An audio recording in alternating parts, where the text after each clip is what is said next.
Spring 23 release is almost here, and we have a new feature coming that is going to allow flow builders to create easy HTTP callouts from within the flow builder.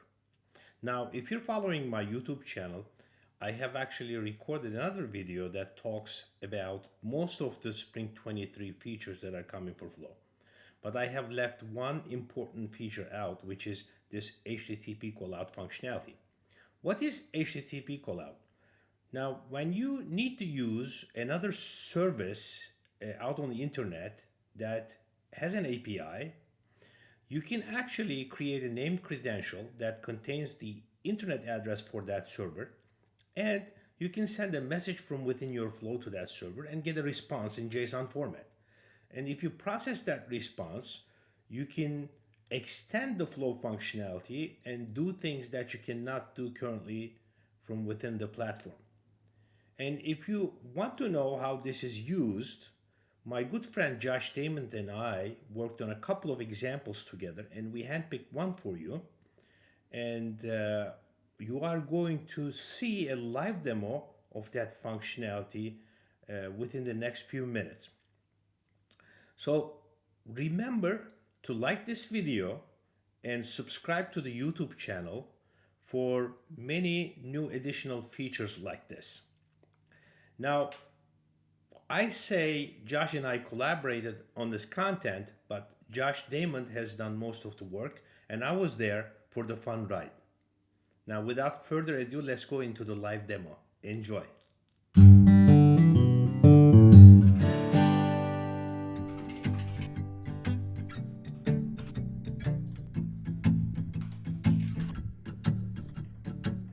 Let's start with a new lead.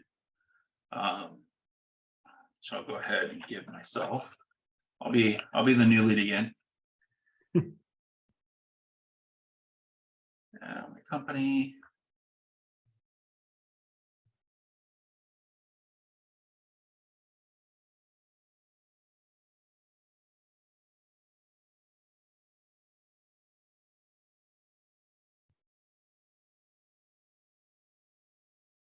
All right. Save the new lead. Do details. Go ahead and refresh this.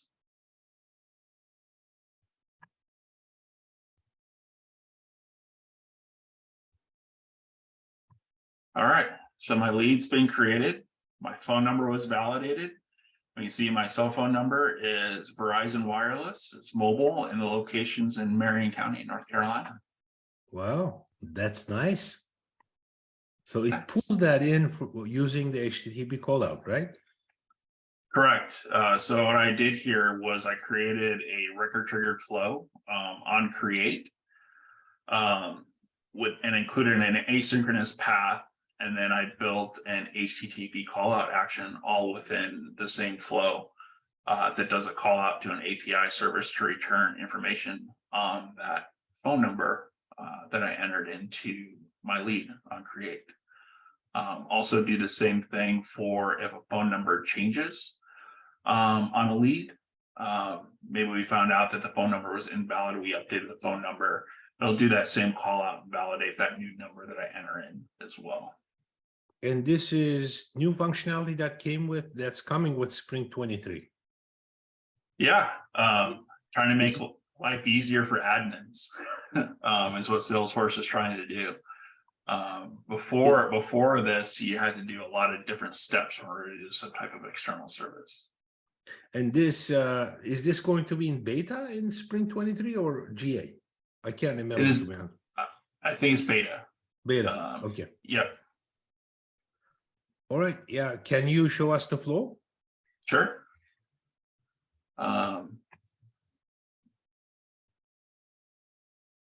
Let me see. On create.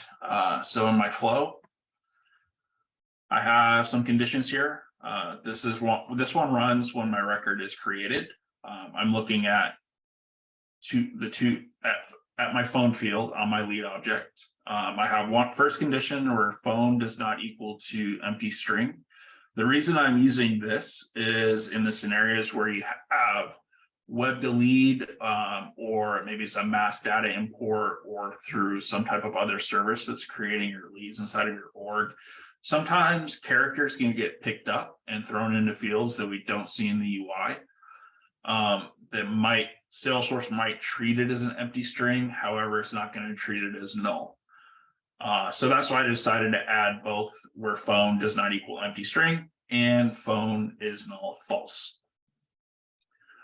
So if that's the case, what we got to do is I do include a run asynchronous path to access an external system. Because what we have to have happen is we have to have this lead record committed to the database before we can do a call out to that external system. That's where that asynchronous path comes into play. And this is for on create. This is running on create, right? Correct. Yeah. And I have a very similar flow that runs on update. I can't do both create and update with an asynchronous path and look at things like where if a phone has a prior value or if phone has changed, or for this to work with an HTTP callout. Unfortunately, that just doesn't work right now. So I have to have this split up into two flows. But when we look at our overall architecture and business process, we should be okay because we have a little bit different conditions in each flow. One is on create and one is on update, where we're looking at if that phone number was changed to do this very similar call out. Other scenarios where you could do this something similar is you might not have to do this automatically. Me personally, I want to make this automatic so my users don't have to interact, and it's something that gets done anytime a lead changes or it gets created. You could also create a screen flow that does the same thing, where we could launch this from an action on the lead record page and have the user interact with the lead in order to validate that phone number. Cool. And the magic happens in that action, right? The validate phone number, right? Yeah, so this is looks pretty simple. My API that we created basically has to have an API key. I'm storing that key as a label inside of Salesforce. That way I can use that same key across multiple flows, across multiple actions that might do this. And then it's looking for a phone number where I'm grabbing that phone number directly from the record that launched this flow. And this is an API that we have just found, like you found it by accident, by chance, right, on the internet. Yeah. And then it has, I mean, it is meant to be a paid service, but it has a free tier for 100 queries per month. Is that correct? Correct. Okay. Yeah, it's basically what we look for. We wanted to make sure that we were able to test an API without having any type of upfront cost and evaluate just like you would any type of service that you might do for a business. So we found a great service that provides, gives us 100 free calls a month, no credit card required, which was one of my criteria because I don't like having my credit card info out on the World Wide Web. And gives us some great testing functionality. Cool.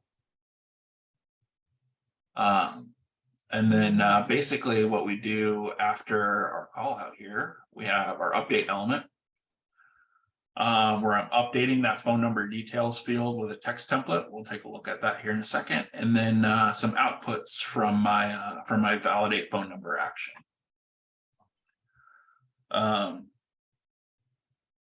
So let's take a look at the text template real quick. Our phone number details. I'm grabbing the carrier and what we're doing here, where we see validate phone number. That's the outputs from my action. When you create this action, you can get down into the body. The body gets returned in a JSON format. However, Salesforce is going to translate that into some different variables for us. So I can see here it's returning carrier, country code, country name, prefix, international format, line type, locale format, location, whether it's valid, Boolean, true or false, and then the number itself if I wanted to use that in other parts of my flow.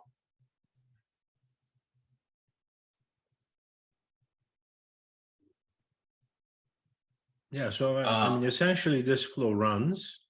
It runs synchronously, meaning whenever a lead record is created, it's going to split the transaction. There's going to be a separate transaction. So when you're testing this, there could be a minute difference or something. So when you're refreshing, you might need to wait for the information to come back in an update.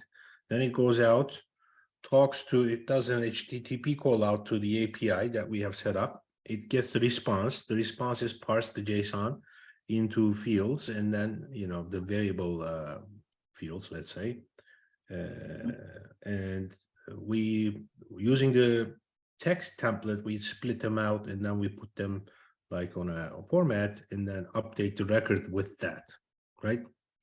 Correct. Yep. And you have can you show us very briefly the update one? Yep. Yeah, so our update looks very similar on the canvas. However, what's different is basically just here. We're saying the record is updated. And we're going to do this anytime that phone number changes now. So after we've created the record, it's in our database. Anytime that somebody goes in and changes that phone number, we want to revalidate. So yeah, one thing here I wanted to call out, it's very interesting if you're not used to it. Now, when you're using synchronous or scheduled path, you actually have to select the second radio right here, right? Only when a record is updated to meet the condition requirements. But then, since we used is changed in the condition, that kind of narrows it down and kind of means that it's like a similar condition to saying, okay, phone number is 555, and then only when the phone number equals 555 we are going to run this. Is similar to that because it's calling for and is changed. Then that's grayed out and every time is selected, and that's okay, right? Yep. Yeah. Now this is makes it easier sometimes to do it that way. Yeah. But all just like anything that we do in Salesforce and in a business process, different scenarios call for different tools, and we kind of all have that here. Cool. And the rest is the same essentially. The rest of the flow. Yeah, now, exactly. Can you show us how this is set up, because that's where the magic is, to be honest with you? Just kind of sure. Yeah, let's say we wanted to do another call out here on our run asynchronous path. What we can do is I can click on our plus symbol here. We come down to action. And we see this new button in our Spring 23 orgs where it says create HTTP callout beta. So we click on that plus symbol. Here we do have our terms. Just note this is a beta service, so that means that things can change between now and Spring 23, and then also during Spring 23 as well. What we do is we give our external service a name. So we'll call this phone validation 2. No spaces or characters can be in this name. Just one thing to note. Salesforce will warn us, so we can see there. I can't have any spaces. Give it a description. As always, anytime that we create something new inside Salesforce, we want to give it a description.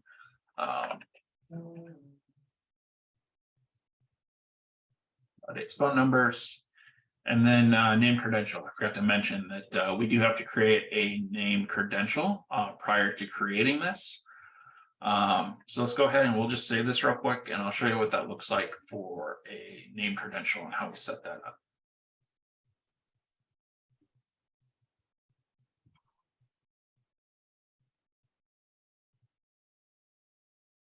So inside Salesforce here, we go to name credentials and setup.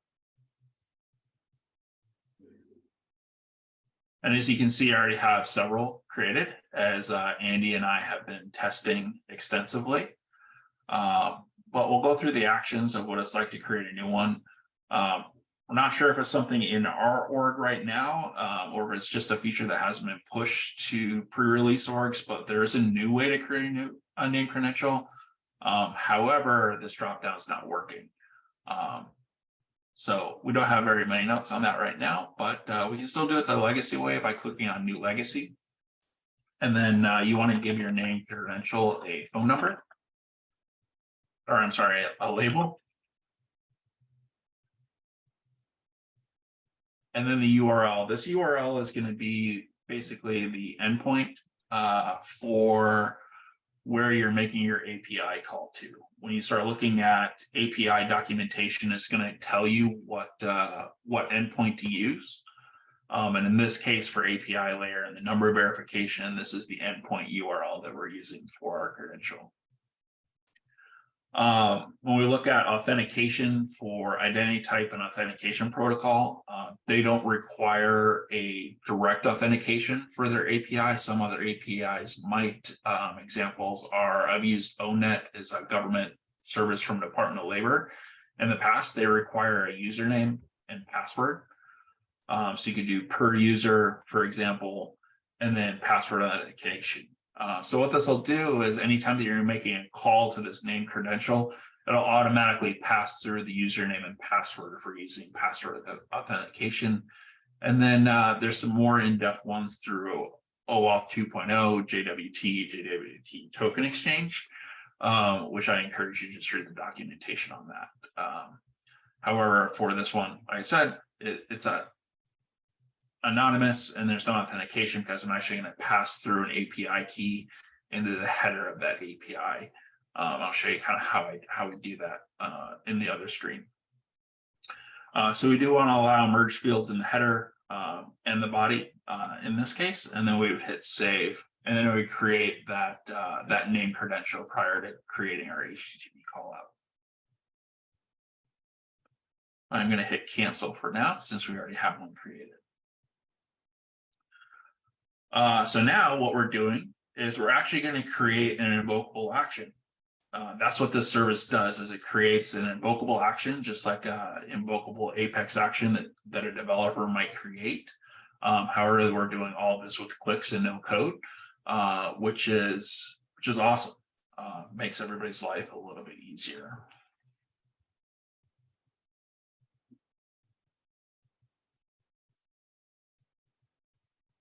Right now in the beta, you can only do a GET for these callouts. So that means you can only retrieve information from that API. If you were to see an option for post, post would be where I'm going to write something to that external system. But for this case, we're only going to do a GET. Now here, based off of, we have our URL path. So that, like I said, that URL, this is the base URL provided by that name credential.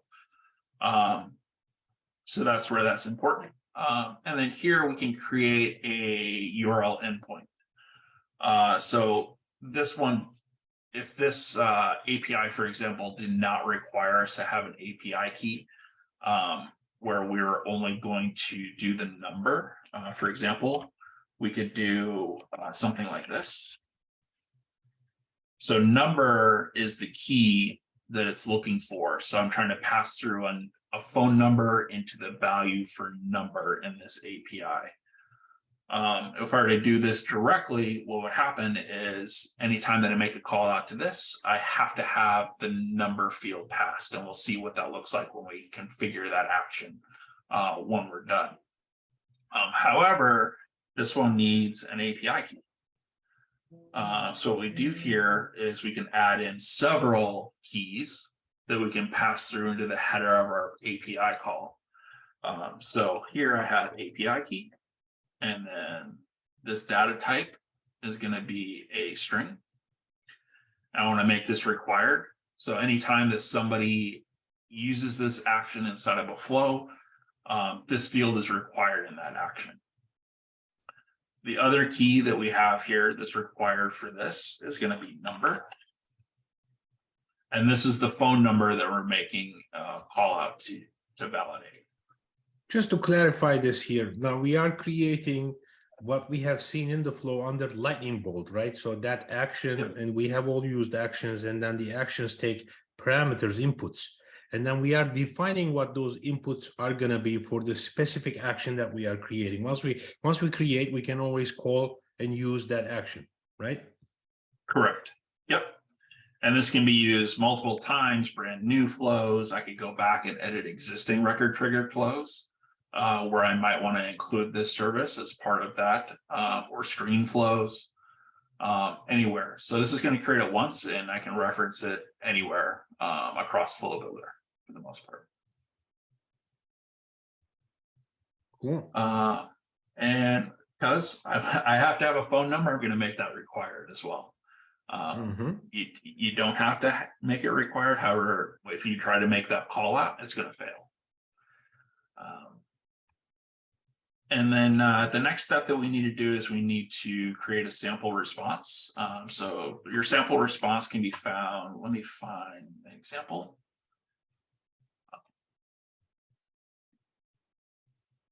So interesting enough, I can take you guys through how we found the API.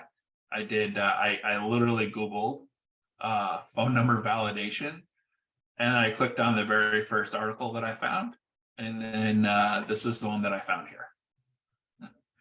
I clicked on this one and I found out that they had a free tier. And that's it. So they give you examples of what that example response will look like. So what we need to do is we need to copy this and go back into here, and we need to paste it. Yeah, we're kind of training the Salesforce platform to learn what the response is going to be formatted like, right? So there are JSON pairs, and then it's going to format all these like variable names. Yep. And I'll also tell you what type of value to expect in return also. So when we look at, just like in normal Salesforce flow, like if I were to try to put, let's say I try to put a string of letters into a number field, it'll fail. Same thing when we get a JSON response, we get values in string, numbers, and Boolean. So we review that, and then we click done. And it takes me straight to my new action screen. So very similar to before, we have our values that we're going to set.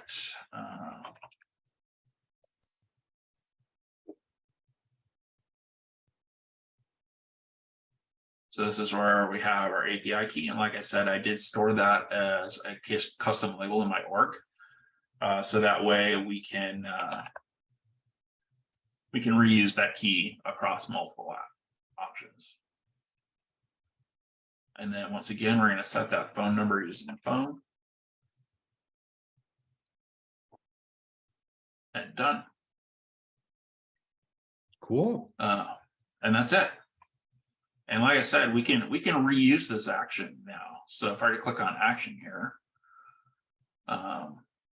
we can see it in our list here on the left-hand side. Yeah, So or you can start typing away, right? Yep. Yeah, if I were to just type in phone here, I can see the two that I've created. And it's all there. That's cool. That's awesome. So, and then, well, there are also free APIs that we have found, they're a little bit rough around the edges. It's hard to kind of format the output.